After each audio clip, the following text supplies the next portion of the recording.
भाई ऐसे ही थोड़ा बोर हो रहे थे तो कोची कामे का जो थीम सॉन्ग है ना उस पे मैंने डेव मेल्जर का सॉन्ग बनाया है। उसी पे लिरिक्स भी है।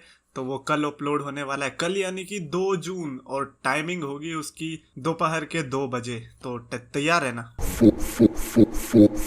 तो गैस, जो मैं चैंपियंस ऑफ द वर्ल्ड, मैं हूं 3DX Chetan and welcome to another daily Q&A। But the thing is कि कमेंट्स में आगे बढ़ने से पहले थोड़ा ब्रे वाइट के बारे में भी बात कर ले, बिकॉज रिसेंटली काफी हरकतें करी है ब्रे वाइट ने अपने ट्विटर पर। पहली बात तो उन्होंने अपने नाम में 6 ऐड किया फॉर सम रीजन, विंडम 6 बन चुके हैं।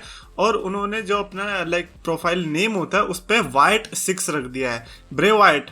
और आई थिंक WWE से रिलीज होने के बाद पहली बार वो वाइट टर्म यूज कर रहे हैं। And that is not it, उन्होंने नई प्रोफाइल पिक्चर भी लगाई है जिसमें बेसिकली एक बटरफ्लाई, और बटरफ्लाई का जो फेस है उसमें द फील्ड का मास्क दिखाई दे रहा है, और उसके ऊपर घुचड़ पुचड़ रेड कलर से कुछ कर दिया। आई डोंट नो कि वो ब्लड है या फिर क्या है, बट उसके ऊपर बहुत सारी थ्योरीज बन सकती है एज यूजुअल। ब्रे वाइट कुछ भी, एक दिन बेचारे ने ये लिख दिया कि मेरा फेवरेट थीम सॉन्ग ये है, तो उस पर भी लोग कहने लग जाएंगे कि अरे इसके पीछे कहीं ये थ्योरी तो नहीं है, 7 साल पहले का प्रोमो देखो, कुछ तो होगा यार। वही एज यूजुअल थ्योरी निकलने लग गई। उसके बाद जो उन्होंने ट्वीट्स डाले, जो कि आप स्क्रीन पर भी देख सकते हो, जिसकी वजह से ऐसा माना जा रहा है कि WWE में आने के ज्यादा चांसेस है। पहली बात तो वाइट नेम की वजह से, और दूसरी बात फील्ड का जो मास्क उसमें थोड़ा सा टीज हो रहा है उसकी वजह से।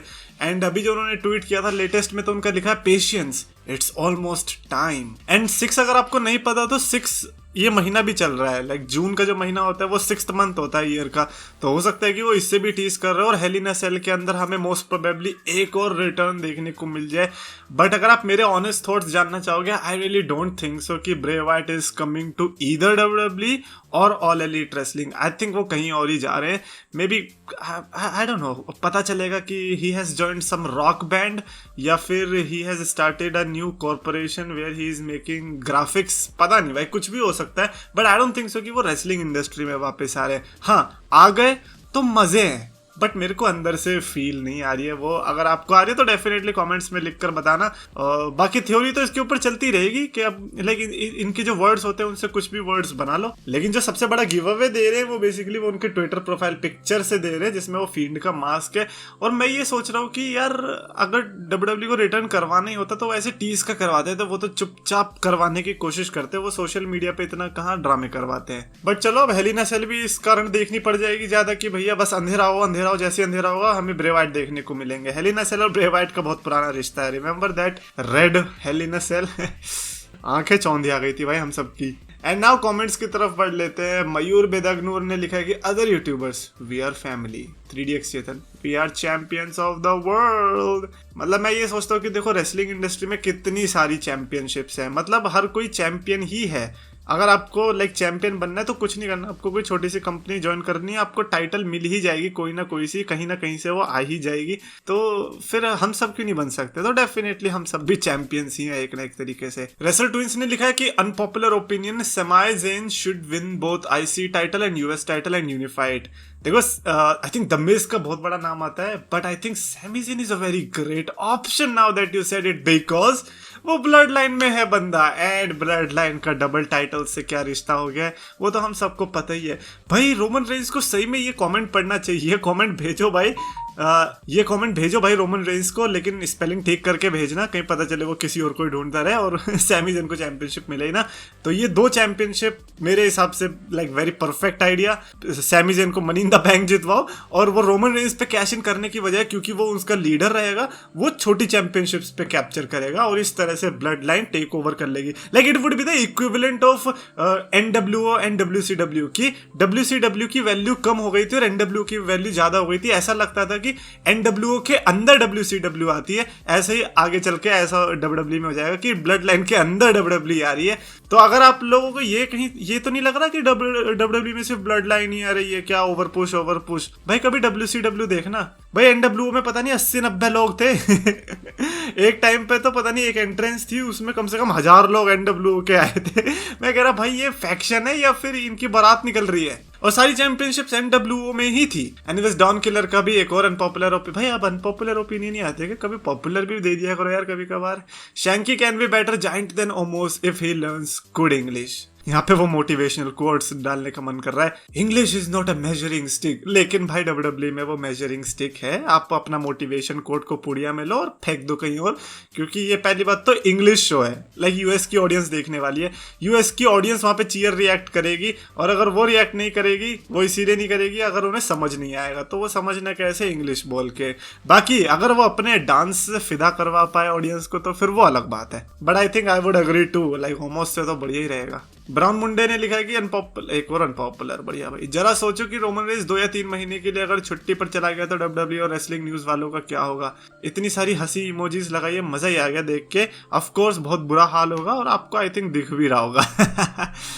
मतलब जो देख सकता है उसको लिटरली दिख रहा होगा। सागर प्रजापति ने लिखा कि someone, what is the worst thing WWE can do. Chetan, Natalya main eventing WrestleMania. Bro अगर ऐसा हुआ तो तुम्हारे क्या रिएक्शन होगा, प्लीज पिक माय क्वेश्चन, वरना बेली का रिटर्न 1 साल और डिले हो जाएगा। By the way love your intro style, thank you बदी। और ये बेली की धमकी मत दिया करो प्लीज, वरना खामखा लेना पड़ता है क्वेश्चन, क्योंकि मैं रिस्क नहीं लेना चाहता है ना। और रही बात नटालिया मेन इवेंट रेसलमेनिया की, आई डोंट थिंक सो कि मेरे मुंह से कभी ये शब्द निकलेंगे भी। लाइक ये 3 जो है ना, कभी भी एक सेंटेंस में मैं नहीं डालूंगा, वो भी फुल स्टॉप के साथ, वो भी 2।